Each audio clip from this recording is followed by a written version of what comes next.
जय हिंद। इससे पहले मैंने इस 2013 का जो क्वेश्चन पेपर था यूपी टीजीटी फिजिकल एजुकेशन का, तो 25 क्वेश्चन डिस्कस करा चुका हूँ। अभी 26 स्टार्ट करेंगे, 25 क्वेश्चन करेंगे। और इसमें जो क्वेश्चन दिए हैं बहुत सिमिलर मैच खाते हैं आपके टीजीटी फिजिकल एजुकेशन सिलेबस से, और बिल्कुल वर्ड टू वर्ड बिल्कुल मिलता है। तो बिल्कुल भी लापरवाही मत करिएगा, इसको देखिएगा और समझिएगा। ठीक है, चलिए स्टार्ट करते हैं। रोगों से सुरक्षा प्रदान करने वाले पोषक तत्व कौन से? कार्बोहाइड्रेट तथा वसा, प्रोटीन और विटामिन, खनिज। प्रोटीन व वसा, विटामिन और खनिज। तो उत्तर होगा इसका डी, विटामिन। कार्बन के वह यौगिक हैं जो कि शरीर का काम समान रूप से चलाए रखने के लिए अत्यंत आवश्यक है। भोजन में यदि विटामिन की कमी रहती है तो कुछ ऐसी बीमारियां हो जाती है जिन्हें हम अभाव से उपजी बीमारी कहा जाता है। ठीक है, क्वेश्चन पूछेगा अभाव से उपजी बीमारी किसे कहा जाता है, क्या क्या जरूरत पड़ती है, तो ये बता सकते हैं। क्वेश्चन नंबर 27 है, सीखना कौन सी प्रक्रिया है? ठीक है, वैज्ञानिक है, व्यवहारिक है, मनोवैज्ञानिक है और व्यावसायिक है। तो उत्तर इसका होगा सी। सीखने की प्रक्रिया में मानसिक, सामाजिक और शारीरिक क्षेत्र के अनुभव और उनसे संबंधित बदलाव एवं परिष्कार न केवल ज्ञान और हरकत दक्षताएं में बल्कि सामाजिक मूल्यों और आचरण के दृष्टिकोण से संबंधित अनुभव भी सम्मिलित होते हैं। क्रिस्टी के अनुसार, क्वेश्चन पूछेगा क्रिस्टी के अनुसार बताइए, सीखने की कुछ कार्यों के मांग के मुताबिक आचरण के संगठन की व्यापक अनुभूति है। 28वां क्वेश्चन है, हमारे शरीर में पाई जाने वाली सबसे लंबी अस्थि कौन सी है? सबसे लंबी पूछ रहा है, टीबिया, उर्वास्थि, फेबुला, प्रगंडिका। तो हिंदी के साथ साथ आप इंग्लिश पक्का देखिएगा। उर्वास्थि, फीमर बोलते हैं इसको। हमारे शरीर में पाए जाने वाली सबसे लंबी अस्थि है, वह जांघों की हड्डियां हैं जो शरीर की सबसे लंबी और मजबूत होती है। ये फिगर है इसका। ठीक है, ये पूरा फिगर देखिए। अब चलते हैं 29वां क्वेश्चन। एक स्वस्थ मनुष्य, एक स्वस्थ शरीर का समान ताप क्या है? 97 फ़ारेनहाइट, 98, 99, 99.4। तो इसका जो उत्तर होगा बी, 98 पॉइंट। ठीक है, द्रोणाचार्य पुरस्कार किसको दिया गया था? इन चारों में से पूछा जा रहा है। तो डॉक्टर अजमेर सिंह, डॉक्टर लाभ सिंह, प्रोफेसर कर्ण सिंह और अभिनव बिंद्रा। तो उत्तर होगा इसका सी। प्रोफेसर कर्ण सिंह विख्यात शारीरिक शिक्षक हैं जिन्होंने आधा दर्जन से श्रेष्ठ खिलाड़ियों को बनाया है। उन्हें प्रतिष्ठित द्रोणाचार्य पुरस्कार से नवाजा जा चुका है। उन्होंने अजमेर सिंह, ब्रिगेडियर लाभ सिंह आदि को कोचिंग देकर महान खिलाड़ी बनाया। ठीक, सीटीएस का क्या अर्थ है? सीटीएस, अल्टीएस, फोर्टीएस ये ओलंपिक्स के मोटो थे। अब एक और ऐड हो गया, वो बताना क्या हो सा है। अधिक तेज दौड़ना, अधिक ऊंचा कूदना, अधिक मजबूत होना, अधिक बुद्धिमान। तो जवाब होगा ए। ओलंपिक झंडे में 5 छल्ले नीचे ओलंपिक मोटो सीटीएस, अल्टीएस, फोर्टीएस, जिसका अभिप्राय और तेज और ऊंचा और बलशाली है। स्प्रेन तथा स्ट्रेन का इलाज किस विधि से किया जाता है? तो ये विधि होगी इस लेवल में, आप लोगों के लेवल में, राइस विधि। ठीक है, अब चल रहा है प्राइस वाला। तो ऑप्शन ए है गर्म पानी की सिकाई, फिर राइस आराम करके और मालिश द्वारा। तो उत्तर बी, राइस। स्प्रेन तथा स्ट्रेन का इलाज राइस विधि से किया जाता है। अभिप्राय होता है राइस का। R for rest, I for ice, C for compression, E for elevation. RICE को कम से कम 48 से 72 घंटे तक करना चाहिए। किसी भी प्रकार का सेक वर्जित है। जब यह पक्का हो जाए कि सूजन कम हो गई है, राइस के लिए एक दिन अतिरिक्त दें। ठीक, 33, ट्रैक प्रतियोगिता कौन सी है? लंबी कूद, भाला फेंक, मैराथन और पोल वाल्ट। तो लंबी कूद, भाला फेंक, पोल वाल्ट नहीं होगा, मैराथन। एथलेटिक्स में 2 प्रकार के आ, होते हैं, एक ट्रैक इवेंट, एक फील्ड इवेंट। तो ट्रैक इवेंट में कम दूरी में 3 ऑप्शन है, कम दूरी, मिडिल डिस्टेंस और लॉन्ग डिस्टेंस। कम दूरी में जो आएंगे 100, 200, 400। मिडिल डिस्टेंस में जो आएंगे 3000, 5000, 1500।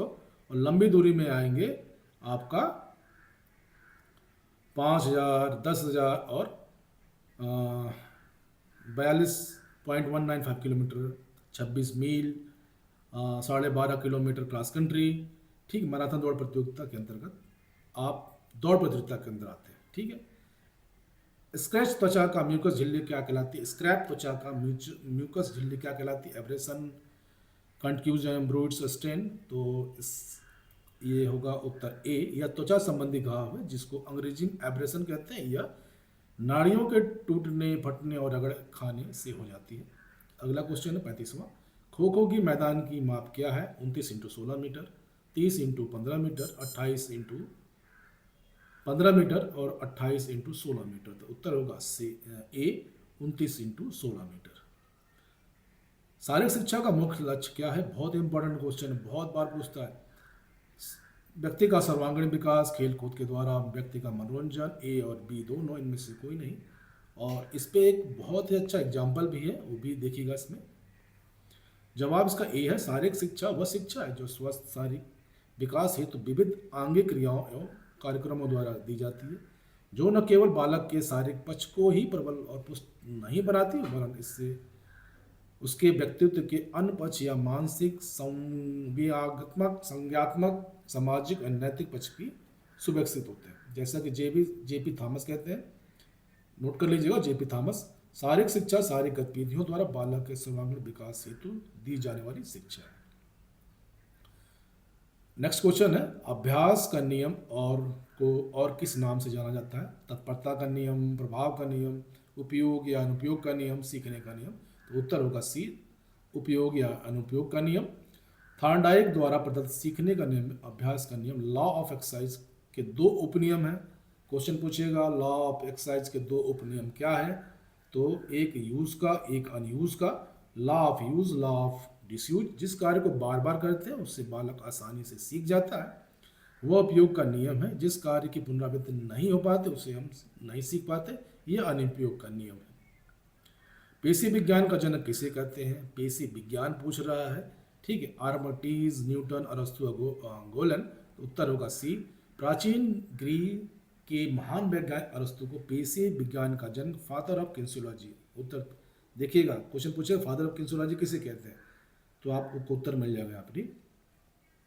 फादर ऑफ किन्सियोलॉजी कहा गया 300 BC में अरस्तु ने मनुष्य के शरीर के गुरुत्वाकर्षण केंद्र को समझने में उल्लेखनीय प्रदर्शन प्रस्तुत किया, जिसमें गुरुत्वाकर्षण के नियमों एवं गति का तथा उत्तोलक लीबर के सिद्धांतों का भी प्रतिपादन किया। क्वेश्चन पूछेगा लीबर के सिद्धांतों का प्रतिपादन किसने किया, ठीक है। उन्होंने अपनी पुस्तक पशुओं के अंग, तो ये पूछ लेगा कि उनके कितने पुस्तक हैं, कौन कौन सी पुस्तक है। पार्ट्स ऑफ एनिमल, जानवरों के संचलन, मूवमेंट्स ऑफ एनिमल, पशुओं का विकास, प्रोग्रेसिव ऑफ एनिमल, पशुओं का विकास, और पशु पार्ट्स ऑफ एनिमल, पशुओं के अंग, ठीक है, इस टाइप का। फिर नेक्स्ट है, लोगों को मुक्त समय का रचनात्मक उपयोग करने के लिए प्रशिक्षित करना क्या कहलाता है? ये इस टाइप का क्वेश्चन भी आता है, लोगों को मुक्त समय रचनात्मक उपयोग करने के लिए प्रशिक्षित करना क्या कहलाता है? शिविर, मनोरंजन, प्रशिक्षण, इनमें से कोई नहीं। तो जो उत्तर होगा आपका होगा, जवाब होगा सी, मनोरंजन, रिक्रेशन। ये भी आपके चैप्टर में है, आपके सिलेबस में है।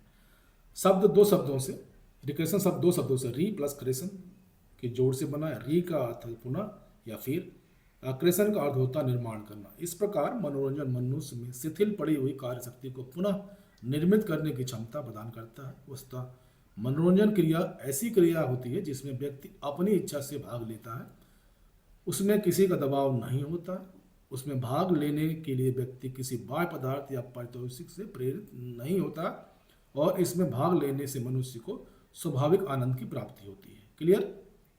क्वेश्चन 40, सीखने में स्थानांतरण का सिद्धांत कौन सा है? संबंध प्रतिक्रिया सिद्धांत, समान तत्वों का सिद्धांत, अनुकरण का सिद्धांत, या सकारात्मक स्थानांतरण। तो उत्तर होगा बी। सीखने में स्थानांतरण के विविध सिद्धांत, एक औपचारिक मानसिक अनुशासन का सिद्धांत, बी है समान तत्वों का सिद्धांत, 3 है सामान्यकरण का सिद्धांत, 4 है जागृत आदर्श का सिद्धांत, 5 है दो कारण कारक सिद्धांत, 2 फैक्टर थ्योरी, और संकाय का सिद्धांत, थ्योरी ऑफ फैकल्टी। इसमें समान तत्वों का सिद्धांत, थ्योरी ऑफ इनिशियल एलिमेंट्स में थॉर्नडाइक तथा कुछ अन्य मनोवैज्ञानिक मानते हैं कि विषय वस्तु तथा प्रतिक्रिया में समानता होती है। मनुष्य के कुछ विशेष आदर्श और लक्ष्य होते हैं, तथा जब ये उन क्षेत्रों में कार्य करते हैं जहां उनके लक्ष्य समान होते हैं, वहां प्रशिक्षण का स्थानांतरण होता है, और जब स्थितियां समान हो तथा स्थानांतरण ज़्यादा प्रभावी होता है। बहुत इंपॉर्टेंट क्वेश्चन है, इसको 2-3 बार देखेंगे, समझ में आ जाएगा आपको। 41वां है, लोगों में किसी कार्य के प्रति उत्साह उत्पन्न करना व उन्हें प्रोत्साहित करना क्या कहलाता है? बहुत इंपॉर्टेंट क्वेश्चन। लोगों में किसी कार्य के प्रति उत्साह उत्पन्न करना और उन्हें प्रोत्साहित करना। क्वेश्चन पूछेगा कि कक्षा में किसी कार्य के लिए या स्पोर्ट्स में किसी कार्य के लिए किसी को प्रोत्साहित या उत्पन्न करना, उन्हें प्रोत्साहित करना क्या कहलाता है? तो मूल्यांकन, जनसंपर्क, नेतृत्व, उपयुक्त तीनों। तो इसका जवाब होगा नेतृत्व। ये भी आपके लीडरशिप भी आपके चैप्टर में है, आपके सिलेबस में है। लोगों में विश्वास और उत्साह बनाने की योग्यता है, नेतृत्व कहलाती है। वांछित साझा उद्देश्य को प्राप्ति के लिए, एक दूसरे को सहयोग देने के लिए, लोगों को प्रेरित करने के कार्य को नेतृत्व कहते हैं। क्या कहते हैं? नेतृत्व कहते हैं। क्वेश्चन पूछे नेतृत्व किसे कहते हैं, तो आप लोग इसको बता सकते हैं। कुल स्थायी दांतों की संख्या क्या है?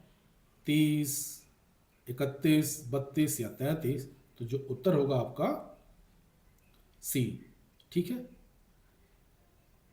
अब चलते हैं क्वेश्चन 43। NSNIS का पूरा नाम क्या है? ठीक है, ये स्पोर्ट्स कोचिंग डिप्लोमा है।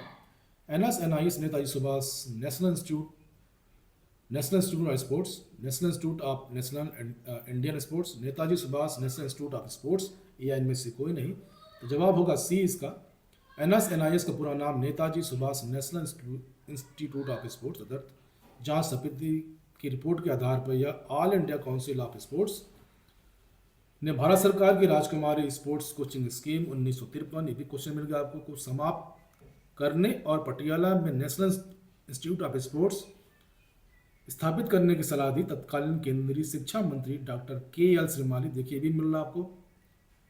KL श्रीमाली ने 7 मई 1961 को national institute of sports Patiala का उद्घाटन किया। नेताजी सुभाष चंद्र बोस की 76वीं जयंती पर इस खेल संस्थान का नाम Netaji Subhash national institute of sports NSNIS कर दिया गया।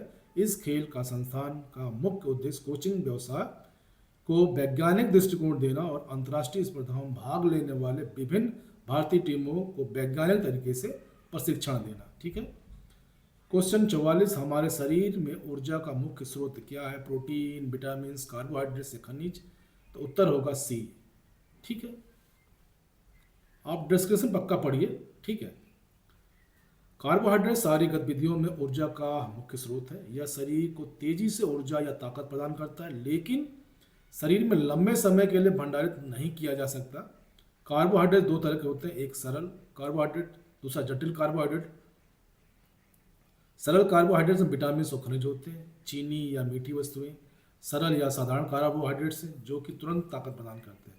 इन्हें क्विक एनर्जी फूड, तुरंत ताकत देने वाला आहार भी कहते हैं। यह फलों, दूध और दूध से बने पदार्थों, आलू व गाजर जैसी सब्जियों में प्राकृतिक रूप से मिलते हैं। जटिल कार्बोहाइड्रेट विटामिन, खनिज और रेशे का बड़ा अच्छा स्रोत है। स्टार्च जटिल कार्बोहाइड्रेट से है जिसमें चीनी के कई किस्म के अणु रासायनिक तौर पर होते हैं। जटिल कार्बोहाइड्रेट्स के वे स्रोत हैं डबल रोटी, अनाज, गेहूं, बाजरा, चावल, स्टार्च वाली सब्जियां और सभी दालें, चना, मूंग, राजमा आदि में मिलते हैं। 45वां क्वेश्चन, वसा में घुलनशील विटामिन कौन सी है? वसा में पूछ रहा है, ये भी क्वेश्चन आता है। ABCD के, BCE के, ABDC, ADE के। तो उत्तर होगा डी। ठीक है, वसा में घुलनशील विटामिन में से ADE के शामिल है जो जिगर और शारीरिक वसा के अंदर भंडारित होते हैं। विटामिन A दूध, मक्खन, अंडे, मछली के तेल, टमाटर, कद्दू एवं हरी पत्तेदार सब्जियों से मिलता है। विटामिन A समान शारीरिक विकास, विशेषकर आंखों, चमड़ी और स्वस्थ रहने के लिए अत्यंत आवश्यक है। विटामिन D पनीर, मक्खन, दूध, हरी सब्जियां, मछली का तेल और सूर्य की किरणों से मिलता है। मजबूत हड्डियों और दांतों की बनावट के लिए आवश्यक के लिए विटामिन D बहुत महत्वपूर्ण है। विटामिन E वनस्पति तेल, मक्खन, दूध, अनाज, साबुत अनाज, मक्का, मेवा, मिर्च, पालक और हरी सब्जियों से मिलता है। यह विटामिन कोशिकाओं की झिल्ली की रक्षा करने व खून में लाल रक्त कणिकाओं के उत्पादन के लिए महत्वपूर्ण है। विटामिन K पत्ता गोभी, फूल गोभी, पालक और हरी सब्जियों में, अनाजों में, सोयाबीन आदि में मिलता है।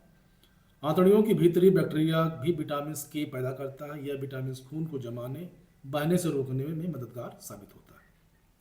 46 है, स्किनर के द्वारा सीखने से संबंधित दी गई परिभाषा क्या है? इंपॉर्टेंट क्वेश्चन है। अनुभव या प्रशिक्षण द्वारा व्यवहार परिवर्तन परिवर्तन को सीखना कहते हैं। सीखना व्यवहार के उत्तरोत्तर सामंजस्य की प्रक्रिया है। सीखना वातावरण का संगठन है और संपूर्ण परिस्थिति का संगठन ही सीखना है। तो उत्तर होगा बी। सीखना लर्निंग एक आजीवन चलने वाली प्रक्रिया है जो अनुभव और अभ्यास से व्यवहारिक आचरण में परिवर्तन लाती है। स्किनर ने यह परिभाषा दी है, व्यवहार के अर्जन में उन्नति की प्रक्रिया को सीखना कहते हैं। ठीक है। 47 वातावरण का अर्थ क्या है? माता पिता से संतान को हस्तांतरित होने वाले गुण। वातावरण वह बाहरी शक्ति जो हमें प्रभावित करती है। वातावरण वह बाहरी शक्ति जो हमें प्रभावित संपूर्ण योग है, इनमें से कोई नहीं। तो इसका उत्तर होगा बी। वातावरण वह बाहरी शक्ति जो हमें प्रभावित करती है। वातावरण या पर्यावरण का समानांतर अर्थ परि प्लस आवरण, अर्थात जो व्यक्ति को चारों ओर से घेरे रहता है वह उसका पर्यावरण है।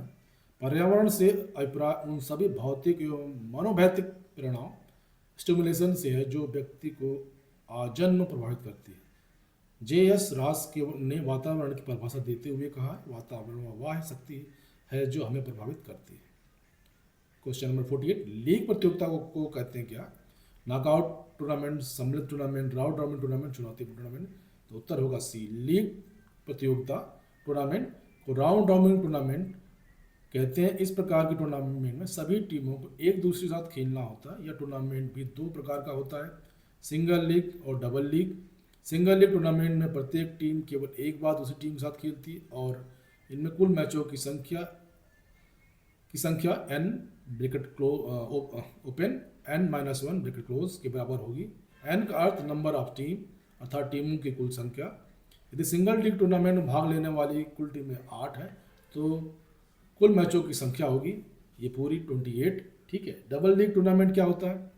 प्रत्येक टीम दूसरी टीमों के साथ 2 बार खेलना होता है और कुल मैचों की संख्या n ब्रैकेट ओपन n-1 के बराबर होंगे, अर्थात डबल लीग टूर्नामेंट में 8 टीमें भाग ले रही होंगी तो कुल मैचों की संख्या जस्ट सिंगल का डबल। ठीक है।